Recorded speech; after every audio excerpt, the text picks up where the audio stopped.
जय भीम मित्रांनो, आता सध्या लग्न सराईचे दिवस चालू आहेत आणि मी तुम्हाला अक्षदाविषयी सांगणार आहे।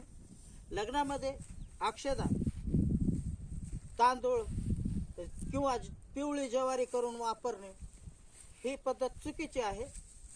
तुम्ही कुठल्याही समाजाचे असाल, गरीब असाल, श्रीमंत असाल, पण लग्नामध्ये अक्षदा म्हणून फक्त आणि फक्त फुलाचाच वापर करावा।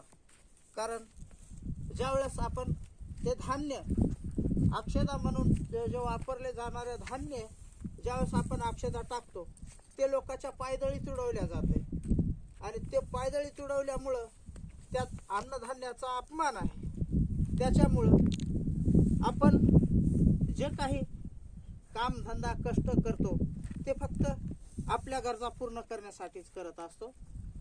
त्यातलीच एक गरज म्हणजे आपल्या पोटाला लागणारा अन्न आहे आणि ते जर अन्न आपण अशा एखाद्या ठिकाणी आपण वापरू आणि त्याचा जर अपमान होत असेल तर त्याचा काही उपयोग नाही, बरोबर ना।